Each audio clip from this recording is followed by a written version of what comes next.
से बड़ी खबर आ रही है, जहां पर चालू बोरिंग से अचानक फूटे पानी के फव्वारे से जुड़ी बड़ी खबर। पानी का फव्वारा लोगों के लिए कौतूहल का विषय बना हुआ है। नजदीक ही कुछ दूरी पर दूसरे खेत में बोरवेल में मशीन चल रही थी। पानी के फव्वारे का वीडियो वायरल हुआ है।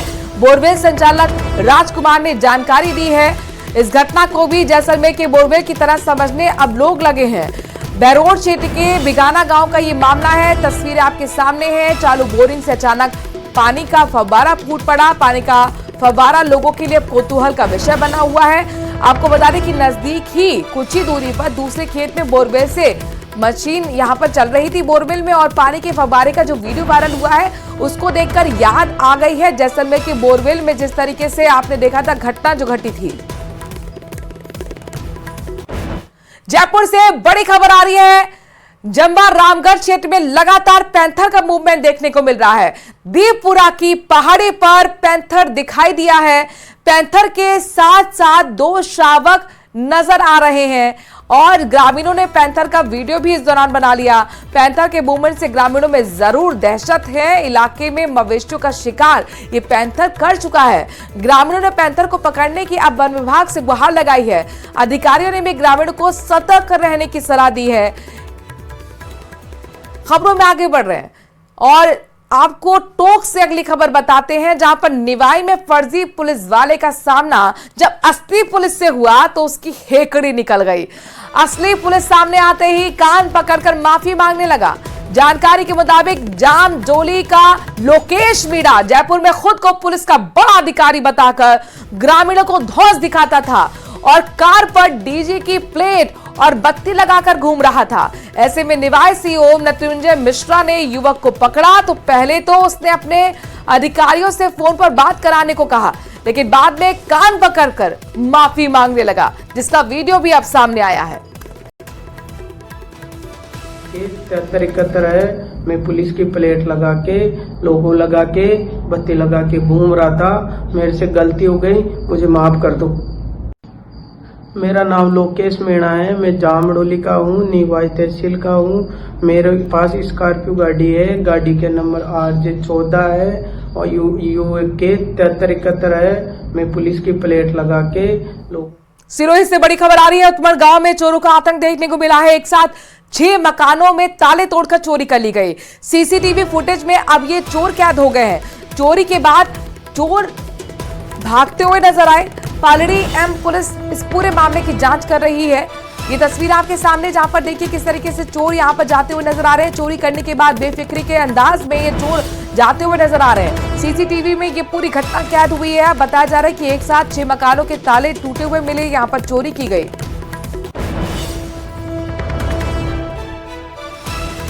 तो इस वक्त की बड़ी खबर आपको दिखा रहे हैं और बता रहे हैं। सिरोही से बड़ी खबर है। उत्मर गांव में चोरों का आतंक देखने को मिला है। एक साथ 6 मकानों में ताले तोड़कर चोरी कर ली गई। सीसीटीवी में चोर कैद हो गए हैं और इस वीडियो के आधार पर पुलिस अब फिलहाल चोरों की तलाश कर रही है। कोशिश यही कि जल्द से जल्द चोरों को पकड़ा जाए।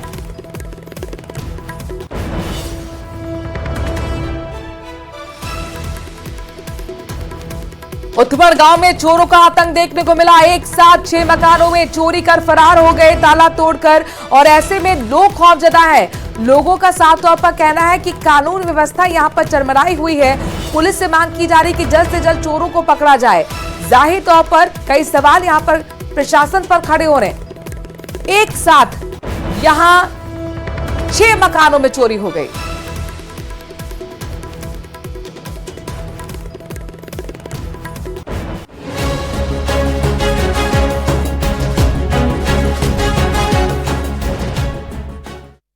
वन नेशन वन इलेक्शन पर न्यूज 18 प्लस ने सबसे बड़ा सर्वे किया है।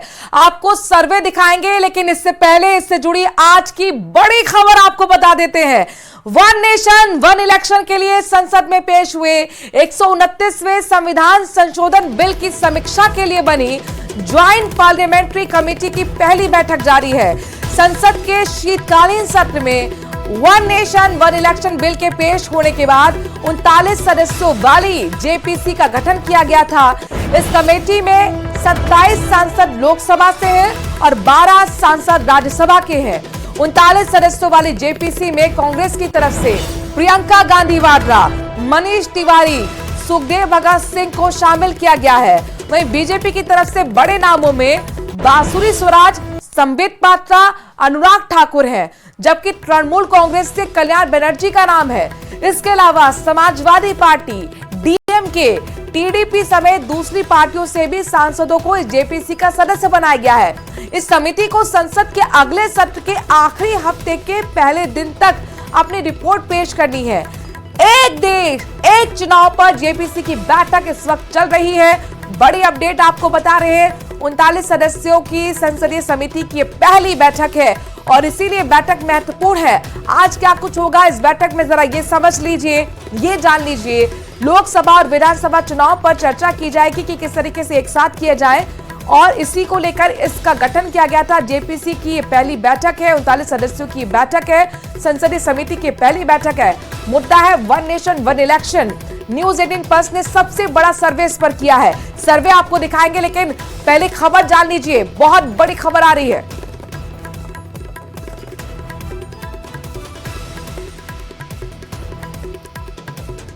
तो लोकसभा और विधानसभा चुनाव को एक साथ कराए जाने पर चर्चा शुरू हो चुकी है। इस वक्त बड़ी खबर, जेपीसी की पहली बैठक लगातार इस मुद्दे को लेकर जारी है।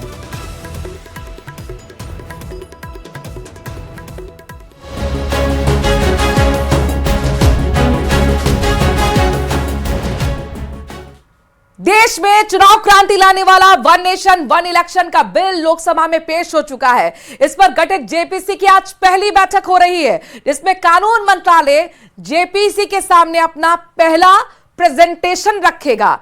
न्यूज 18 प्लस ने इस मुद्दे पर देश की जनता की नब्ज टटोलने की कोशिश की है। न्यूज 18 प्लस ने वन नेशन वन इलेक्शन को लेकर एक बड़ा सर्वे किया है, जिसके जरिए ये जानने की कोशिश की गई है कि आखिर एक देश एक चुनाव पर इंडिया कहता क्या है। वन नेशन वन इलेक्शन पर इंडिया का मूड बताएं, इससे पहले हम आपको ये बताते हैं कि आखिर न्यूज 18 प्लस ये सर्वे उसने कैसे किया और किन लोगों को इस सर्वे में शामिल किया गया है। न्यूज 18 प्लस ने देश भर के 6 रीजन्स में सर्वे किया है, जिसमें 29 राज्यों के कुल 4,573 वोटर्स को शामिल किया गया है। इसमें आपको बता रहे हैं कि शहरी और ग्रामीण यानी दोनों इलाकों के वोटर्स को शामिल किया गया है। दोनों इलाकों के वोटर्स की राय हमने जानी है।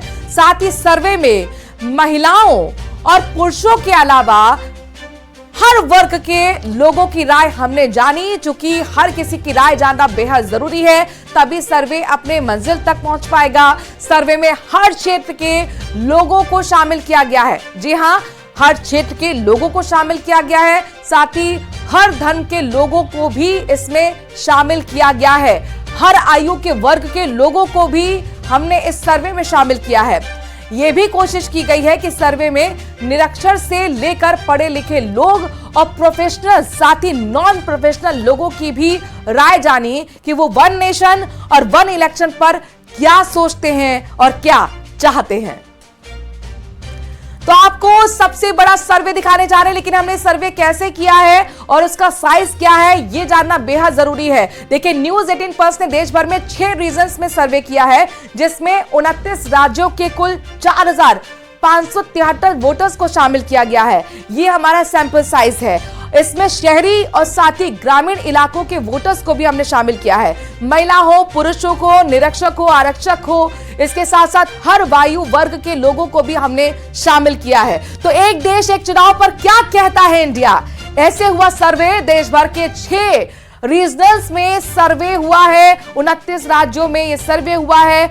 और एक देश एक चुनाव पर क्या कहता है इंडिया, हम आपको बता रहे हैं। चलिए आपको बताते हैं कि ग्रामीण इलाकों में क्या कहते हैं लोग और शहरी इलाकों में क्या कहते हैं लोग। कैसे हुआ सर्वे, देखिए, ग्रामीण में 33.9% लोग इसमें शामिल हुए, शहरी में 66.1% लोग शामिल हुए। एक देश एक चुनाव पर इंडिया क्या कहता है। सर्वे में महिलाएं कितनी शामिल हुई हैं, देखिए, महिलाएं शामिल हुई हैं 26.3% और पुरुष शामिल हुए हैं 73.7%। ये आपको हम बता रहे हैं कि सर्वे में हमने कितने फीसदी लोगों को शामिल किया है, ग्रामीण आबादी कितनी शामिल हुई, शहरी आबादी कितनी शामिल हुई। इसके साथ साथ महिलाओं का भी ओपिनियन जाना बेहद जरूरी हो जाता है, क्योंकि महिला आधी आबादी है और जिस तरीके से वोटर्स के तौर पर उनकी संख्या निकलकर सामने आई है, एक उन्होंने अपनी बड़ी भागीदारी निभाई है। उसमें आपको बताने कि 26% से ज्यादा महिलाओं को हमने इसमें शामिल किया, जबकि 73% के लगभग पुरुषों को हमने इस ओपिनियन में शामिल किया है। तो एक देश एक चुनाव पर क्या कहता है इंडिया, और ऐसे में कई सवाल हैं। देखिए, सवाल पहले आप समझ लीजिए, क्या आप लोकसभा और विधानसभा के चुनाव एक साथ कराने का समर्थन करते हैं? तो हाँ में कितनी फीसदी लोगों ने ये बात कही, ये आपको हम दिखाने जा रहे हैं। नहीं में कितने लोगों ने कहा है, और कौन ऐसे लोग हैं जिन्होंने राय नहीं दी, कितना उनका फीसदी आंकड़ा है, ये भी आपको बताएंगे। तो हाँ में 80% लोगों ने अपनी हामी भरी है, वही नहीं में 16% हैं, और 3% ऐसे लोग हैं जिन्होंने कोई राय नहीं दी है। तो ये पहला सवाल था कि क्या आप लोकसभा और विधानसभाओं के चुनाव एक साथ कराने का समर्थन करते हैं? तो सर्वे में जो लोग शामिल थे उसमें 80% लोगों का हाँ में जवाब आया है, यानी 80% लोग चाहते हैं कि लोकसभा और विधानसभा चुनाव एक साथ होने चाहिए। इसके फेवर में, इसके समर्थन में 80% लोगों ने हाँ में जवाब दिया है, जबकि नहीं में 16% लोगों ने जवाब दिया है। तो वहीं 3% ऐसे लोग हैं जिन्होंने कोई राय अपनी नहीं रखी है। और देखिए, यही आज का मकसद है। जेपीसी की जो बैठक चल रही है, इसमें चर्चा की जा रही है कि कैसे लोकसभा और विधानसभा चुनाव को एक साथ कराया जाए।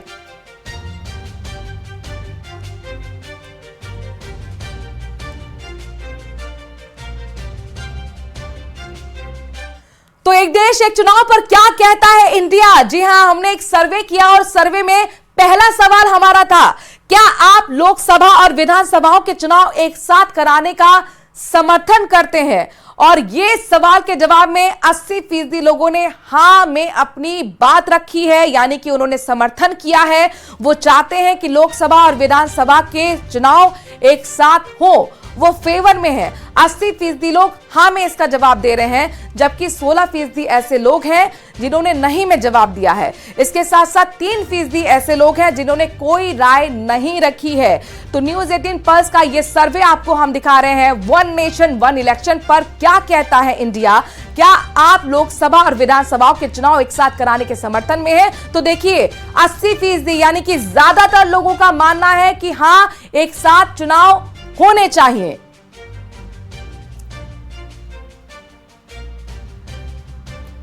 तो पहला सवाल आपने देखा जिसमें साफ तौर पर लोगों ने हाँ में अपनी राय दी है, यानी कि 80% लोग चाहते हैं कि लोकसभा और विधानसभा के चुनाव एक साथ होने चाहिए। उनका समर्थन करते हुए लोग नजर आ रहे हैं 80%। ये बहुत बड़ा आंकड़ा है। हमने आपको सर्वे का सैंपल भी बताया और इसमें उनका साफ तौर पर कहना है कि वो समर्थन में है कि एक साथ दोनों चुनाव यानी लोकसभा और राज्यसभा के चुनाव होने चाहिए। दूसरा सवाल आपके सामने टीवी स्क्रीन पर देखिए, हमने क्या पूछा लोगों से, क्या आप मानते हैं कि एक साथ चुनाव होने से खर्च कम होगा और पैसों की बचत होगी? चूंकि यही एक तर्क दिया जा रहा था जो इसके समर्थन में थे। और देखिए यहां पर लोगों की राय क्या आई है आपके सामने, उसको भी हम ग्राफिक्स के जरिए बता रहे हैं। 81% के लगभग लोगों ने कहा है, हाँ में ये जवाब दिया है, वो मानते हैं कि हाँ बचत होगी, जबकि 13% ऐसे लोग हैं जिन्होंने नहीं में जवाब दिया और 5% ऐसे लोग हैं जिन्होंने अपनी राय नहीं दी। क्या आप मानते हैं कि एक साथ चुनाव होने से खर्च कम होगा, पैसे की बचत होगी? और इस पर 81% लोगों ने हाँ में जवाब दिया है, यानी कि 81% लोग ये मानते हैं कि अगर लोकसभा के चुनाव और राज्य विधानसभा के चुनाव एक साथ होते हैं तो कहीं ना कहीं जो खर्चा हो रहा था उसमें कमी आएगी, पैसों की बचत होगी। चूंकि यही तर्क लगातार केंद्र सरकार, मोदी सरकार भी दे रही थी और जेपीसी का गठन किया गया था, जिसको लेकर आज पहली बैठक है। आज प्रेजेंटेशन भी इस बैठक में दी जानी है। चर्चा हो रही है कि आखिरकार कैसे जो महत्वपूर्ण एक साथ चुनाव होने यानी कि वन नेशन वन इलेक्शन का जो एजेंडा है, यानी कि राज्य के विधानसभा और लोकसभा के चुनाव एक साथ कैसे कराया जाए। अब देखिए, लगातार हम अलग अलग सवालों के जरिए आप तक वो ओपिनियन पहुंचा रहे हैं जो हमने सर्वे किया है। चूंकि इंडिया का मूड क्या है इंडिया की राय इस महत्वपूर्ण मुद्दे पर, वन नेशन वन इलेक्शन पर हमारा भारत, हमारा इंडिया क्या सोचता है, हमारे लोग क्या सोचते हैं, इसका सर्वे हमने किया है और हर एक सवाल का जवाब आपको हम बता भी रहे हैं। तीसरा सवाल बहुत महत्वपूर्ण सवाल है जो हमने लोगों से जाना और समझा। सवाल कि क्या आप मानते हैं कि कम चुनाव होने से रोजमर्रा के जीवन में होने वाली परेशानियां कम होंगी? और ऐसे में जवाब 80% लोगों का हाँ में आया है, जबकि 13% लोग नहीं में अपनी राय रख रहे हैं। तो 6% ऐसे लोग हैं जो अब इस राय से अलग हैं, यानी कि उन्होंने कुछ नहीं कहा है। इन सब के बीच में देखिए बहुत बड़ा ये आंकड़ा है, 80% लोग ये मानते हैं कि कम चुनाव होने से रोजमर्रा के जीवन में होने वाली जो परेशानियां हैं वो कम होंगी, जो कि आचार संहिता लग जाती है, विकास के काम रुक जाते हैं, ऐसे बहुत सारी चीजें हैं। और इसीलिए लोग ये मानते हैं कि कम चुनाव होंगे तो रोजमर्रा के जीवन में जो होने वाली परेशानियां हैं उसमें भी कमी आएगी। तो ये महत्वपूर्ण तीसरा सवाल यही था कि क्या आप मानते हैं कि कम चुनाव होने से रोजमर्रा के जो कमी जिंदगी में परेशानियां हैं उनमें कमी आएगी? और उसमें लोगों ने कहीं ना कहीं 80% आंकड़ा है जो ये मानता है कि हाँ कमी आएगी। अब चौथा सवाल बहुत महत्वपूर्ण सवाल है। देखिए चौथा सवाल हमने क्या पूछा लोगों से, क्या आप मानते हैं कि वोटर्स को राष्ट्रीय और प्रदेश स्तर पर पार्टियों और उम्मीदवारों में अंतर कर पाने में दिक्कत होगी? क्योंकि ये सवाल विपक्ष की तरफ से पूछा जा रहा था। ये सवाल हमने लोगों से पूछा है, इंडिया से पूछा है, और उसमें देखिए 39% लोगों ने जवाब हाँ में दिया है, जबकि 49% लोगों ने नहीं में दिया है, और 11% लोग ऐसे हैं जिन्होंने कोई राय नहीं दी है। तो ये सवाल बहुत महत्वपूर्ण था, लगातार चर्चा इस पर हो रही थी।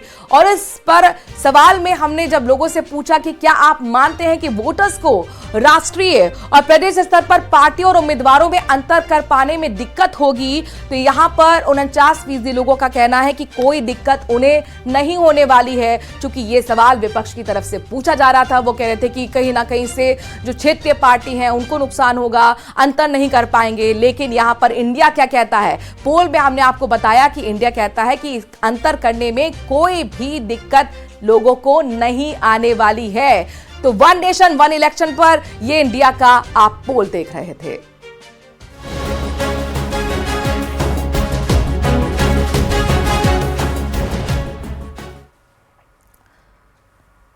और प्रदेश हमारा में इस वक्त बड़ी खबर सिरोही से आ रही है। उधमड़ गांव में चोरों का आतंक देखने को मिला है। एक साथ 6 मकानों में ताला तोड़कर चोरी कर ली गई। सीसीटीवी फुटेज में चोर कैद हो गए हैं। चोरी के बाद चोर जाते हुए नजर आए। पालरी एम पुलिस फिलहाल इस पूरे मामले की जांच पड़ताल कर रही है। तो इस वक्त की बड़ी खबर आपको सिरोही से बता रहे हैं। चोरों का आतंक ऐसा कि एक ही रात में 6 मकानों को निशाना बना लिया। 6 मकानों के ताले तोड़कर चोरी कर आसानी से फरार चोर होते हुए वीडियो में भी आपको नजर आ रहे हैं। ऐसे में लोगों के बीच दहशत है, लोग खौफजदा हैं और सीधे पुलिस से मांग कर रहे हैं कि चोरों को जल्द से जल्द पकड़ा जाए। क्योंकि जाहिर तौर पर लोगों का यह कहना है कि कहीं ना कहीं कानून का इस्तकबाल नहीं है और ऐसे में चोरों के हौसले बेहद बुलंद हैं। एक ही रात में 6 मकानों को निशाना चोरों ने बना लिया। जयपुर से बड़ी खबर आ रही है। ब्लाइंड मर्डर में 10-0 एफआईआर में बड़ी कार्रवाई की गई है। 2000 किलोमीटर दूर पीछा कर हत्या के आरोपियों को पकड़ लिया गया। रामजीत साहनी को कर्नाटक से गिरफ्तार किया गया। बिहार में शिवहर जिले का रहने वाला है रामजीत साहनी।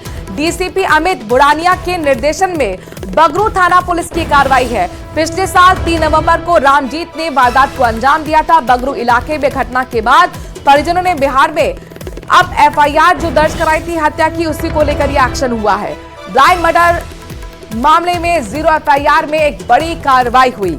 2000 किलोमीटर का पीछा करते हुए आखिरकार पुलिस ने हत्या के आरोपी को पकड़ लिया।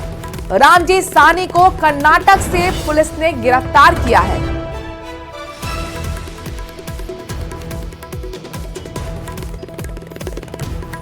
राजसमंद जिले की कुवारिया पुलिस ने हनी ट्रैप मामले में बड़ी कार्रवाई की है। पुलिस ने 3 महिलाओं समेत 6 आरोपियों को गिरफ्तार किया है।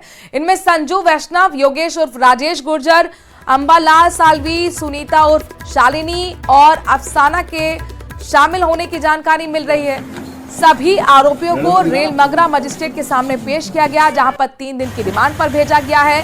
तीनों महिलाएं हैं इसमें। उदयपुर जेल से इन्हें यही रोक देना मैडम। प्रोडक्शन वारंट पर गिरफ्तार किया गया था, जबकि 3 पुरुषों को राजसमंद जेल से प्रोडक्शन वारंट पर गिरफ्तार किया गया था। इन सभी पर हनी ट्रैप में फंसाकर एक व्यापारी से 4 लाख रुपए लूटने का आरोप है।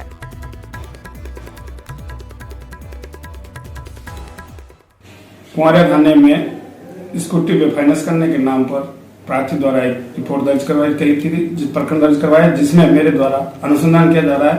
उक्त प्रकरण में न्यायालय द्वारा मैंने प्रोडक्शन वारंट से तो का प्राप्त किया, जिसमें से 3 अभियुक्त राजसमंद जेल से प्राप्त किए और 3 अभियुक्त महिला होने से उदयपुर राजसमंद जेल से आज ही लाया, जिनसे पूछताछ कर एवं अनुसंधान किया।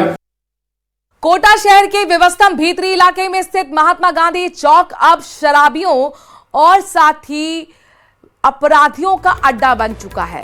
गांधी चौक में शाम ढलते ही शराब की महफिलें सज जाती हैं। शराबियों और जहां पे स्मैकिए जमावड़े लगाते हुए चौक में बैठे रहते हैं। ऐसे में आम लोगों को यहां पर आने से डर लगता है। गांधी चौक के अंदर जगह जगह शराब की बोतल पड़ी हुई हैं। इतना ही नहीं, चौक के अंदर जगह जगह गंदगी के ढेर तक लगे हुए हैं। खुले बिजली के नंगे तार हर वक्त हादसे को दावत देते हैं। स्थानीय लोग भी अब गांधी चौक में साफ सफाई कर दशा सुधारने की मांग कर रहे हैं। गंदगी आपके सामने क्या गंदगी हो रही है, देखो तो सही। ऐसी गंदगी की पूछो मत। स्वच्छता के नाम करोड़ों रुपए जा रहे हैं, मगर कोई तरीके का ध्यान दिया नहीं जा रहा। मेरी राजस्थान सरकार और नगर निगम से अनुरोध है कि कम से कम महात्मा गांधी की जो नीचे की साफ सफाई है। धौलपुर पुलिस ने पिछले साल यानी कि 1 जनवरी से लेकर 31 दिसंबर 2024 तक 150 शातिर इनामी बदमाशों को गिरफ्तार करने में सफलता हासिल की। पुलिस ने आईजी भरतपुर रेंज राहुल प्रकाश के निर्देशन और जिला पुलिस अधीक्षक सुमित मेड्रा के नेतृत्व में बदमाशों को सलाखों के पीछे पहुंचाया। हत्या का प्रयास, लूट, डकैती, अवैध हथियार और पॉक्सो के साथ जमीन पर अवैध कब्जे जैसे संगीन मामलों में इनामी बदमाशों को गिरफ्तार किया गया है। पुलिस ने इन बदमाशों के संभावित ठिकानों पर कार्रवाई करते हुए सफलता हासिल की है। मुख्यालय द्वारा इनामी अपराधों को पकड़ने के धरपकड़ अभियान में धौलपुर पुलिस द्वारा शानदार टीम वर्क दिखा के 2024 वर्ष में 150 इनामी अपराधी पकड़े गए हैं, जिससे क्राइम पे लगातार अंकुश लगा है। आगे भी इस तरह के इनामी अपराध व और जो बदमाशी करने वाले लोगों पे लगातार कार्रवाई जारी रही। और पूर्व सीएम अशोक गहलोत क्या कह रहे हैं, उनको सुनते हैं। समय के अंदर सोशियो इकोनॉमिक कास्ट सेंसस उस तक सीमित है, उस तक सीमित है। बात समझनी पड़ेगी। वो सब 40% लोगों तक के लिए है और 5 लाख का है। सब राज्यों के अंदर 5 लाख तक का बीमा है, सब राज्यों में। राजस्थान एकमात्र है जो 25 लाख का बीमा ही नहीं है। 25 लाख होना एक अलग बात है। 25 लाख के साथ तो यूनिवर्सल स्कीम है, मतलब पूरे प्रदेशवासियों के लिए। उसमें APL BPL कोई भी हो, सबके लिए, गरीब अमीर कोई हो, सबके लिए पूरी कवरेज है उसके अंदर 25 लाख तक। कोई सीमा ही नहीं किसी चीज़ की, सबके लिए है, बच्चों से लगा के बुजुर्गों तक। ये उसकी खासियत है। और कवरेज 88-90 तक हम पहुंच चुके हैं। जबकि अन्य राज्यों की स्थिति देखें तो बहुत ही आपको लगेगा, आश्चर्य होगा। मेरे पास फिगर भी है जो दिए इन्होंने। नेशनल फैमिली हेल्थ सर्वे किया था भारत सरकार का। उसमें आप देखिएगा कि 90% करीब राजस्थान का है, यूपी का 16% ही है खाली, महाराष्ट्र का 22% है, पंजाब का 25%, हरियाणा का 26%, MP का 38%, गुजरात का 44% है और आंध्र प्रदेश का 80% है और तमिलनाडु का 67% है। कहने का मतलब ये है, ये परसेंटेज है वहाँ पर। वहाँ भी 25 लाख नहीं है, 5 लाख का बीमा है। परसेंटेज ये बहुत कम है। ये बहुत बड़ी बात मैं बता रहा हूँ आपको कि पूरे कंट्री को एडॉप्ट करना चाहिए। मेरी तो मांग रहेगी यहाँ भारत सरकार से भी। आप अभी इन्होंने 6 महीने पहले, 7 साल पहले PM ने कहा कि 70+ उम्र के लोगों के लिए हम इलाज फ्री करेंगे। तो प्यारी दीदी, एक ऐसी योजना के बारे में कांग्रेस ने जानकारी दी थी और अब यहाँ पर अशोक गहलोत को आप सुन रहे थे, जो एक और योजना के बारे में जानकारी देंगे। दिल्ली के दंगल में लगातार अपने मैनिफेस्टो को जारी करते हुए बड़ी बड़ी वादे यहां पर तमाम पार्टियां कर रही हैं। खबरों में आगे बढ़ रहे हैं, अलवर का रुख कर रहे हैं, जहां पर शाहजहांपुर इलाके से हैरान कर देने वाली घटना सामने आई है। यहां अजीबोगरीब तरीके से चोरी का मामला सामने आया। चोर इतने शातिर निकले कि घटनास्थल पर पहुंचे और पुलिस जो वहां पर उसका सिर चकरा गई। चूंकि घटनास्थल पर ऐसी चीजें देखने को मिली, बड़े अलग तरीके से घटना को अंजाम दिया गया था। चोरों ने पहले किराए पर एक प्लॉट लिया और फिर वहां से सुरंग बनाकर पास में मौजूद पेट्रोल पंप से तेल चुरा कर ले गए। यह घटना नेशनल हाईवे 48 पर बेलनी मार्ग के पास हुई है। पुलिस ने जब मामले की तफ्तीश की तो पता चला चोरों ने किराए पर प्लॉट लिया था और सुरंग यहां पर बनाई थी। इसी के साथ